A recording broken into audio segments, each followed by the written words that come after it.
fukki waxtu ak juróom-ñaar ci assemblée nationale fukki waxtu ak juróom-ñaar ci Sans Limites TV dalee nag jàmm ci li gën a fës ci xibaar yi ñu dooree ko ci assemblée nationale daal dinañuy adopté nag proposition de loi boobee ngir soppi lu jëm ci règlement intérieur bu assemblée nationale boobee dinañ ci déglu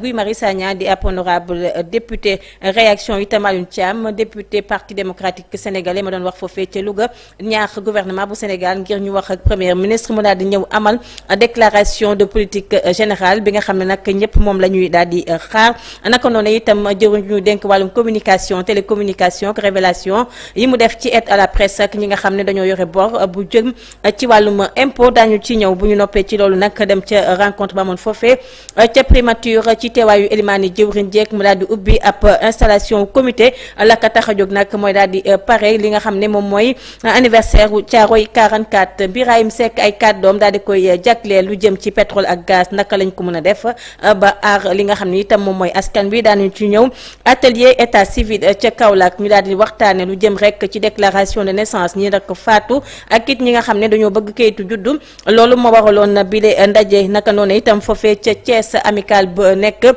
ca université Iba Der Thiam daal di nañuy nag wax ay kàddu di artu itam état bu Sénégal ngir ñu jóg ci jafe-jafe yooyu nga xam ne dañu koy daal di dundee situation des jeunes reporters du Sénégal enquête bi ci convention des jeunes reporters def récit bu maye fay loolu itam daañu ci ñëw réaction bu Thierno Malick Ndiaye muy rek ay journaliste yu am jafe-jafe ka nga xam ne moom mooy seenub njiit ñooñee nekk ca Sénégal itam daañu ci addu Balla Moussa Fafana daal di wax it lu jëm rek ci ñooñee ca syndicalistes yooyu nga xam ne dañoo bankoon seen loxo seenub tontu daañu ko am ci yile xibaar daal di koy jeexalee nag ak li nga xam ne moom mooy tàggat yaram nawetaan ba ñuy waaj ubbi daal di pare lu jëm ci 2024 gi de lii moo gën a fës ci xibaar yi.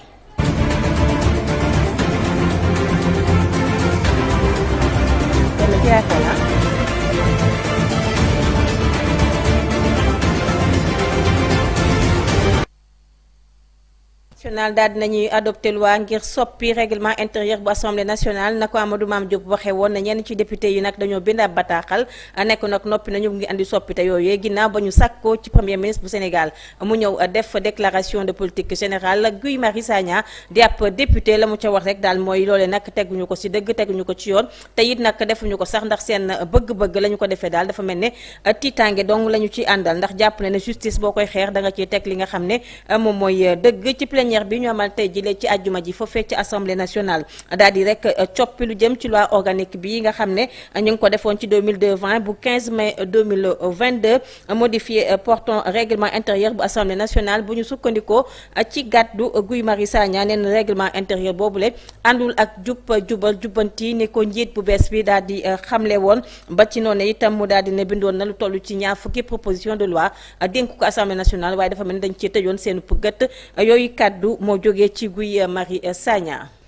ci assemblée nationale la ñuy desandi bi les députés di député parti démocratique sénégalais nekk foofee ca Louga moom nag la mu wax rek mooy ñu daal di leeral nu mu gën a gaawee woo itam premier ministre bu Sénégal mu ñëw amal déclaration de politique générale la tax mu wax ko nag nee na ñi ci investisseur nekk itam di ñu xool dañu ragal te xamaguñu état bi nga xam ne leen a fal bees fan rek la ñu daal di jëm wax na itam ne investisseurs yi la nag ngir mu ñëw faaw rek ñi ñu fi teg daal di wax lan la ñu naral askan bu Sénégal ñu daal di déglu ay kàddoom ak suñu ko jot na xam nga déclaration de politique générale dafa bokk ci charte ndeyu réew mi muy constitution te ma fàttali nag ni constitution moo ëpp doole ay règlement intérieur ay loi organique waaye ñu xamal premier ministre ni ko na ñëw bu ñëwee daañu ko teeru ànd ak moom gunge ko mu def déclaration de politique générale am ndax réew mi da ko soxla àdduna bi da ko soxla ndax boo xoolee koomum réew mi dafa taxaw ndax dafa am nguur gu bees gu jeex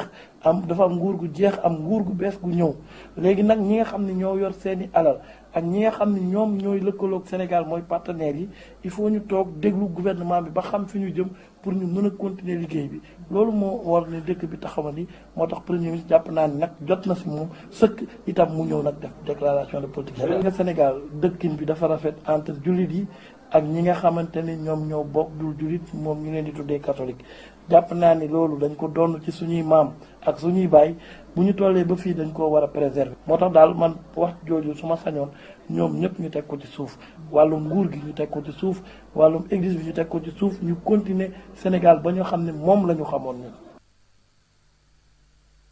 ñëw ci jëwriñ ju ñu dénk wàllum communication télécommunication moom Alioune Sall nag mi woote woon ndaje foofee ca maison de la presse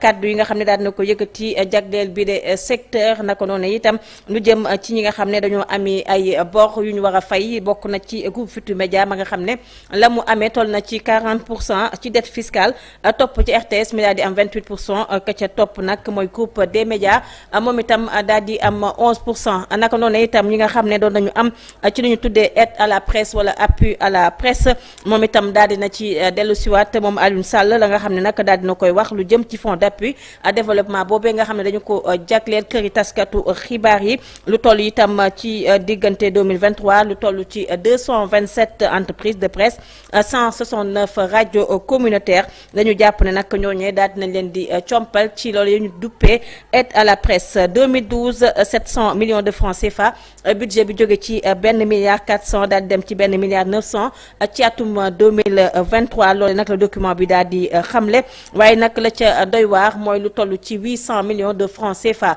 loolu yee dañu wax ne daal dañu ko jagleeloon presse beeg yenn ci entreprise yi waaye ñooñee ba tey amul lenn loo xam ne daal nañu ko ci jël loolu nekk kaddu Alioune Sall jëwriñ ñu dénk wàllum communication ak télécommunication mu yëkkati woon ko tey jii ginnaaw ba nga xamee nag ubbi nañu ab kuréel goo xam ne képp koo xam ne dangaa yor ab këru taskatu xibaar war nga cee mën a signalé wu moo xam ña ko ŋànk moo xam journaliste ya fa nekk ngir ñu xam rek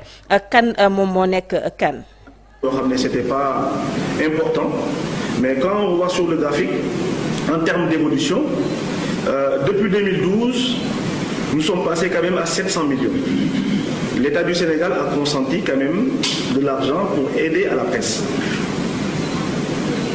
À partir de 2012 jusqu'à 2021, nous sommes passés de 700 millions à 1,4 milliard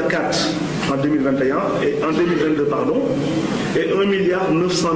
en 2024. 23, excusez-moi. 1,9 milliard en 2023. Maintenant, bi ñu defee ce diagnostic-là, nous avons constaté qu'il y a une disparité. Donc quand on a constaté ça, j'ai demandé à mes équipes que nous travaillions, parce que avant nous prétendre, avant nous en tout cas commencer à distribuer, voilà nous l'aide à la presse sur l'année 2024, il faut aussi nous tchamba l'État du Sénégal. Pour moi, c'est dans la règle normale des choses, parce que on ne peut pas prétendre demain quand même défendre un bilan. Donc la première chose à faire pour nous, c'était de prendre d'abord sur les 5 dernières années, au moins sur les 5 dernières années, avec les documents, la direction interne, la direction de la communication, mettre qu'on a à notre disposition, on essaie de voir 4 mois de Jordan, qui représente aussi ici dans ce slide 800 millions de francs CFA. Dougoul qui entreprise de presse. foofee ca primature Elimane jëwriñ ji di Ousmane Sonko daat na am ab ndaje bu ñu amal tey ci suba la waral boobu leen ndaje nag mooy daal di pare lu jëm ci 80e commémoration ñii ñu tuddee waa Thiaroye 44 moom nag daal di nay fal boobule kuréel waaye itam yamu ca nee na nag lépp loo xam ne rek daal lu jëm ci preuve ak témoignage wala sax ay document nañu ko daal di andi ngir ñu gën a mën a xamle mbir mi xewoon foofu ñu daal di déglu leeral yi ak Maman Fatou Ndiaye. bésub tey yemoo ak aljuma fukki fan ak juróom benn ci weeru août atum 2024 ilimaanu jëwriñ ji Ousmane Sonko daal dina jiite installation comité bu commémoration jëm ci juróom-ñetti fukkeelu anniversaire bu massacre bu tirailleurs sénégalais fii ci Thiaroye événement boobule nag fas yéene nañ ko amal le 1er décembre bi ñu dëgmal atum 2024 ba tey ci ay kàddoom moom ilimaanu jëwriñ ji Ousmane Sonko daal dina woo boobule comité ci njiitalu professeur Mamadou Diouf ñu daal di dajale bépp firnde moo xam ay témoignage la ay documents ngir rek daal di permettre ñu gën a saytu mbir moomule jëm ci Thiaroye ginnaaw loolee itam moom premier ministre Ousmane Sonko mi ngi xaarandi ci boobule comité ñu daal di proposer ay actions yoo xam ni rek dina honorer mémoire yooyu les victimes waaye itam gën a ñaax génération yi nga xamante ni ñoo di ñëw. boobule comité nag ñi ko fas yéene sekk bokk na ci représentant wu ay ministères ay institutions de la République. Société civile itam naka noonu ak ñu fare ci wàllu wune comité bi itam seen engagement jëm ci boobule gouvernement bokk na ci rek ñu préserver mémoire collective ba tey moom Elimaanu jëwriñ ji Ousmane Sonko mi ngi rafetlu initiative bi nga xam ni njiitu réew mi Bassirou Diomaye Diakhar Faye am na ko ci mbir moomu le ngir rek entreprendre liggéey boo xam ni dafay jëm ci leeral waaye itam ci noonu nag professeur Mamadou Diouf moom mi nga xamante ni moo jiite wàll wi tàyyiwul benn yoon ci fàttaliku solos boobu les commémoration waaye itam di wax ni rek jar na taxaw seetlu bu am solo jëm ci ay ressources intellectuelles waaye itam matériel yoo xamante ni dina permettre bu baax a baax ñu réussir li ñu sóor. ci Somone la ñuy daal di dem coordonnateur bu forum civil moom Birahim Seck kàddu yoom fa yëkkati jagleel ko rek nu ñuy def ba aar lu jëm ci pétrole ak gaz aar itam askan wekk seen koom-koom na mu bëgg nag yëf yi doxale loolu itam daal dina koy yëkkati dañuy teewlu ak kàddoom ak suñu correspondant boobee di Mohamed Thiongane. te ministère yi présenté nañ ñu li nga xam ne moom projet yi nga xam ne mooy projet pétrogazier au niveau du Sénégal. alors loolu bi mu amee organisation également société civile également posé ay questions ci jëm ci projet yooyu naka lay demee lan nañ ci am fan la jëm ministère également ministère yi apporte ci ay réponses mais également teg ay enjeux maanaam lan am na enjeux yoo xam ne dafa jëm ci wàllu environnement yi jëm ci wàllu social yi war a jëm ci également wàllu finance yi jëm ci wàllu également pêche ak yeneen donc. teg nañu ay enjeux organisation civile également andi nañ ay propositions parce que loolu mooy solos ndaje mi am benn kuréel boo xam ne ñoom ministères yi dinañ mën di lëkkaloo organisation société civile yi pour mën leen jox la bonne information te nagam ndaxte organisation société civile yi ñoom dañuy liggéey directement ak communauté yi donc bu ñu génnee ci ndaje bi je pense que ak information yi fi jëlee dialogue bi dina gën a mën a ratax diggante état bi. administration ak société civile yi mais également les informations yi jëm ci wàllu naka nañuy partager xaalis bi loolu itam enjeu bu mag la ndax Sénégal te boo xoolee Sénégal yi ñaan lan lañu war a am ci xaalis bi donc enjeu bokk na ci enjeu yu gën a mag mooy ñu fexe ba ñu maîtriser li ñuy wax coût pétrolier am na ci jéego yu gouvernement bi def ci wàllu audit des coûts pétroliers donc ñi ngi xaar également ministère yi ñu tojal ñu yax bi. ca Kolda amal nañu fëlal boo xam ne ci ñaari fan la daal di toll la ko waral du lenn lu dul xool ña nga xam ne ñoo ŋànk média bi ak itam rek ñu ngi yëngu ci wàllum communication ci solo bi nga xam ne nag kayitu juddu wala sax noonu lu jëm ci certificat de décès ak yenn kayit yi nga xam ne dañu koy daal di joxe solo bu mu daal di am préfet bu département bu Vélingara toogoon na ci ndaje boobee nga xam ne nag ma nga doon jeex ñu daal di déglu Ibrahima Etia Daf bu direction état civil ak kañu fa daal di teewal mu daal di déglu ay kàddoom. ci cadre semaine nationale de l'état civil organisé fi benn atelier interrégional boo xamante ni participants yi dañ jógee ci commune bénéficiaire yu projet d'appui à l'état civil nga xamante ni fii ci département de Vélingara la ak Médina Gounass waa Sédhiou ñu ngi fii waa Ziguinchor ñu ngi fii ñu fi nekkoon ci benn formation monsieur le maire wax na ko léegi mais nag loolu yëpp li ci am njëriñ mooy fexe ba askan wi di mën a jot ci état civil bu ànd ak sécurité moo tax agence nationale de l'état civil tey jii di accélérer li nga xamante ni moo di processus de digitalisation fii ci Vélingara monsieur le maire wax na ko léegi jot nañ seen i machine ak seen i ordinateur te jamono jii may wax ak yéen seen i agent ñu ngi ci Kolda pour benn formation pour mën a utiliser application bu bees bi nga xamante ni gouvernement bi indi na ko ngir ñu koy jëfandikoo ci mbiram état civil loolu nag suñ ko weesoo tamit dañuy fexe ba vraiment commune Sénégal yëpp ñu àndandoo fexe ba commune Sénégal yëpp ñu mën di gisante maanaam ci en terme de digitalisation fexe ba doomu Vélingara ëllëg su soxlaatee état civil am du jar muy ñëw ba fii day dem ci mairie bu ko gën a jege mu fexe ñu amal ko ko loolu mën na nekk te ci lañ nekk di liggéey ci wàll ga tamit am na beneen application boo xamante ni defar nañ ko ba pare ngir fexe gën a lëkkale centre de santé yi ak centre état civil fexe ba centre de santé par exemple fii ci Vélingara su fi xale juddoo rek ñu mën a defar notification à travers cette application yëgal mairie bi ne am na xale bu fi judd su ko defee ñi nga xamante ni ñoo di agent yi mën a def suivi bi ngir kooku ñu daal di ko déclarer ci état civil leneen li mooy jamono ji may wax ak lu yéen lu tolloog ñaar téeméer ak ñeent fukk ak ñett ci ay centre d'état civil ci Sénégal daal dinañ leen connecté ci registre national de l'état civil nga xamante ni moo di base centrale bu état civil bu Sénégal données état civil yëpp fa lañ ko stocké te ñu ngi fii ci Sénégal nit ñi dañuy yàq der yenn saa yi naan non données Sénégal yi dañ koy yóbbu ci étranger Union européenne moo ko financé peut-être loolu yëpp amul lépp mi ngi fii dans les data santé de l'état du Sénégal fii lañ ko sécuriser donc loolu day permettre ñu sécuriser li nga xamante ni moo di patrimoine de l'état civil loolu day permettre yombal liggéey ñi nga xamante ni ñoo di agent yi ba tax ëllëg suñ soxlaa di seet jàngale bi étudiants yi nekkee foofee ci université Iba Der Thiam bu Thiès jàkkaarloo nañu ak taskatu xibaar yi li waral boobu leen ndaje nag la ñuy wax daal mooy liggéey gi nga xam ne pavillon yi sumboon nañu ko lan la ñu war a jot te jotaguñ ko lañ leen waxoon mooy ci octobre gi loolee nag dañu matadi te gis nañ ne nag boobaak léegi dafa mel ne daal yëf yi jàppandeegul ba léegi loolu moo tax ñuy artu yamuñu ca loolu nag ña ngay wax autorités yi ne nag ci at mi de duñu nangu benn étudiant bu am bac ñëw dugg foofee ca université ba ndax jàpp nañ ne sax ñoom ña fa nekk daal di ñu fa xaj taxul itam benn yoo ñu nar a banque seen loxo ñu daal di leen di teewlu Moussa Sall di suñu correspondant moo leen dekk micro. Effectivement parce que boo xoolee ministre bi actuellement dafa amoon ay projet mooy orienté nouveau bachelier yi am na ay projets yu rafet ñu am année normale Sénégal ñu ñëpp loolu la ñu ñaan enseignement supérieur ñëpp loolu la ñu ñaan parents d'élèves ak étudiants yi lépp ñoom la ñu ñaan mais loolu dafa am lu ko jiitu d'abord li ko jiitu mooy lan ñun université Iba Der Thiam de Thiès benn projet boo xam ne ñu mënul durer ay mois mu durer des années mënul bouger mënul dem fenn mënul pare xamuñu lu tax nee nañ ñu fay nañ ko mais jusqu'à présent mi ngi nii ñoo ko gisandoo amul benn liggéeykat bu présent sur les sites te loolu c'est pas normal ñun li ñu bëgg lan la ñun université Iba Der Thiam de Thiès muy étudiant université jàng la ñu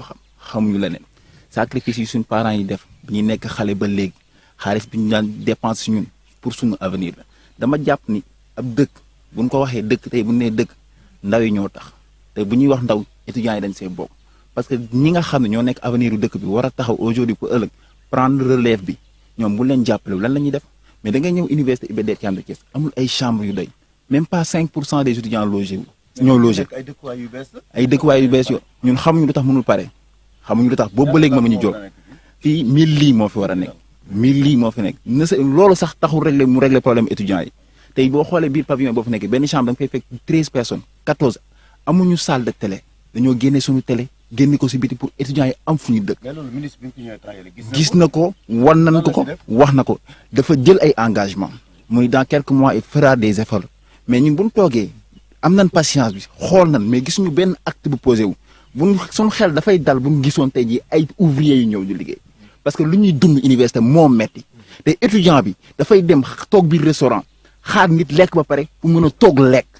dem war a dem defi examen war a jàngi pour une restaurant boo xam pour une capacité d'accueil de 400 plus de 10 000 étudiants war faa lekkee mënul nekk ñun jàng la ñu xam jàng la ñu bëgg parce que loolu la ñu suñuy parents sant. mais démb ñu ngi dégg le ministre nee na ren ñi am bac ñëpp daan leen orienté sa yéen fii. jafe-jafe yi nga xam ne nag reporter yu ndaw yi dañu koy faral di ko jànkonteel ci bërëbu liggéeykat yooyee tax na ab enquête bu doy waar bu convention des jeunes reporters daal di amal lañ ci mën a jàpp rek wax nañu ne ci ñooñee ñu ci bari amuñu sax li nga xam ne moom mooy salaire bu doy naka noonu itam prise en charge médicale itam amuñu ko ñenn ñi sax pour ñu am contrat dafay nekk lu jafe-jafe yamuñu ci loolu itam ci résultat yooyee tax nañu war a amal taxaw seetlu ngir xooñoo ñeen itam seen ëllëg fan lay mujjee leeral yeeg Maye Faye mi ci def jàngat bu am solo. jàngat bu am solo ci liggéeykat yi nekk ci Sénégal jëfandikukat yi jëfandiku nañu ci ndajep ndaw reporter yi ñu duppee convention des jeunes reporters du Sénégal dafay feeñal ci wàllum liggéey bu am solo ci ndaw reporter yi ak techniciens yi ci wàllu xibaar nag feeñal na ni 61,7% ci ay liggéeykat yu nekk ci kër taskatu xibaar yi amuñu benn contrat 54,2% ci ñoom duñu jot seeni payoor ci yoon 86% ci ñoom it tamit amuñu ay liggéey ci wàllu askan bi amuñu ay liggéey ci wàllu wér-gu-yaram te duñu fay ci IPRES yi ngir seeni pension li ni mel nag waxal ba suñu sukkandikoo ci seeni kàddu ñu ngi ñaax gouvernement wu Sénégal ak jëwriñ bu ñu dénk wàllum communication ak télécommunication ñu saafara li ni mel ci nu mu gën a gaawee ngir teg ndaw yi ci ay conditions. jafe-jafe taskatu xibaar yi la ñuy desandi bokk na ci liggéeykat yooyu nga xam ne ñoom ñoo nekk ci site boobee di Sénégal jafe-jafe yu ñu am ak moom ba kër googule nag di toog di wax waaye itam yamuñu ci loolu ndax yooyu la jafe-jafe tax na ñu daal di jokkoo ak ki nga xam ne moom mooy Thierno Malick Ndiaye di ab journaliste nekk noonu itam nekk secrétaire général bu SYNPICS section bu Sénégal moom nag la ñuy daal di jokkoo mu wax rek jafe-jafe yooyu naka la ñu ko dundee ñu daal di koy déglu ci téléphone Maye Faye. ñun nag bu ngeen gisee fan yi jafe-jafe yi ñu am mooy wàllum contrat ak suñu patron bu ñu naan Sidi Mbacke muy propriétaire u Sénégal nekk directeur de publication basé wu fële ca France moom nag jafe-jafe yi mooy dañu demoon ba inspection du travail ñu am fa ay accord ak moom mu nangu accord yi maanaam ñii nekkatuñ ko prestation de service dañ leen war a signer contrat bonne et due forme muy CDI nga fay leen salaire comme ne ko convention collective bi waxee nga respecté code du travail nga leen di verser seen IPM ak IPRES ak caisse de sécurité sociale ak lépp lu muy àndal moom nag mu nangu woon point yooyu yëpp depuis le 27 novembre 2023 boobu ba tey ñu ngi toog di xaar waaye dara defu ko ci ñu toog suñ ko envoyé lettre wala bu ñu waxtaanee ak moom du ci wax loo xamante ne ñun mën nañ ko comprendre ndax dañuy bind jox ko mu bind dellooñ waaye lim ciy wax duñ ko mën a comprendre ndax bu la yoon nee defal lii defoo ko loolu tamit dafa doy waar te nga nekk ci dëkk boo xamante ne c'est un état de droit donc nag ñun fuñ ci toll tey ci xeex bi mooy dañu toog ba ñuy jub tabaski mu jox ñu ay contrat yeneen mu ne ñu nañu signé contrat yi bañ ko xoolee mu nekk ay contrat de prestation de service ñun signé wuñu contrat yi dañ ko téye bañ ko téye nag ñu toog ba semaine bi ñu envoyé ñu ay lettres man lañ envoyé lettre secrétaire général SYNPICS ak délégué de personnel muy Anku Sodiago te xam naa ne kon après si ñeneen ñu si topp la ñu jëm léegi nag bañ ñu ko envoyé xamal nañu lii mooy dernier avertissement te comme moom mooy dernier avertissement nag bu ngeen ko signé wul fii ba le 19 bii ñu jëm 19 août bii mooy lundi prochain maanaam dañuy jàpp ne yéen mënatoo leen yeggali collaboration bi. yeneen i liggéeykat yu bankoon seen loxo daal di àddu itam ci kaddu yi nga xam ne nag jëwuñ ñu dénk foofee daal dina koy wax muy Moussa Bal Fofana ñoom it di union régionale des syndicats nationaux des travailleurs des collectivités territoriales ginnaaw kaddu yooyu nga xam ne seen ministre daal dina koy wax ak li nga xam ne moom la mébét ci état bu Sénégal la mu gis ci loolu le rek di grève boobule daal dinañ ci àddu ki ñu ci andil ay leeral di Farimar. juróom fukk ak benn milliard mooy li ñu yoreel syndicat des travailleurs des collectivités territoriales loolee nag jëwriñ bi ñu ko dénk di Moussa Balla Fofana daal dina am ay kàddu yu mu àddu ci li ni mel ne nag mënuñu jug rek daal di leen koy fay noonu xobbet mais nag ñoom dañoo war a comprendre que ni dañu nekk ci ay lijjanti ba tax na rek mu ne képp koo xamante ni yaa ngi ci da nga war a delluwaat continuer sa liggéey na mu waree ndax lii di collectivité territoriale service public la ñuy def te am na sax ñoo xam ne rax nañu ci boobu le mouvement de grève te bokkuñu ci mbir mi duñu ay fonctionnaire kàddu yooyu nag ñoom syndicat bi daal di koy ñaawlu bu baax a baax parce que nee nañu li nga xam ne mooy loi bu 30 mars 2011 article 29 dafa ne képp koo xam ne yaa ngi liggéey ci collectivité territoriale rek lépp loo xamante ni tey dañ leen ko jagleel war nañ ci war a mën a am wàll moo waral kii di Ndiaga Diop di secrétaire général bu boobule union régionale du syndicat national des travailleurs des collectivités territoriales daal di ne aljuma ji dinañ amal ab point de presse waxtaan na ak taskatu xibaar yi ci lépp li nga xamante ni ay détails la ñeel boobu léegi. ki fi nekkoon directeur général bu ONAS tey jii dana jàkkaarloog ak taskatu xibaar yi ginnaaw ba mu ko waxee itam daal di ci delluwaat ginnaaw tey nag mujjee na ko def andi ay leeral ci oto boobee nga xam ne ñu bari jàpp nañu ne moom moo taxoo ñu daal di tekki ndombal tànkam moom docteur Cheikh Dieng nag daal dinay wax nag la nga xam ne sax daal dina ko bind muy ab bataaxal bu mu jagleeloon ministre boobee di Cheikh Tidiane Dièye ci oto boobee ñu xam ne may nañ ko dem na sax bay waxtam lu jëm ci carte grise boobee daal dina koy indaale ñu daal di teewlu ay kàddoom. diggante bi le 9 août exactement le 9 juillet exactement la ma ministre bindoon naan na waaw dégg naa ni dafa am benn oto boo xam ni dañ la koo may xawma projet moo ko bind ñu def ko ci sutur loolu normalul damaa bëgg nga dindi ma tontu ko ni ko monsieur le ministre le 9 nga may dindi carte grise oto bi mi ngi nii depuis le 5 fekk dama def ko ci turu entreprise ba ko kon xaaruma yow nga may woon yoonu jubal ci danga ma cee fekk ba pare lii ndëngate goo xam ne entreprise boo ko defoon rectifier naa ko balaa ngay wax ak man waaye nit boo xam ni la ñuy def safaan la ciy wut ba ma bindee lettre bi daf cee defal ampliation premier ministre defal ci ampliation président de la république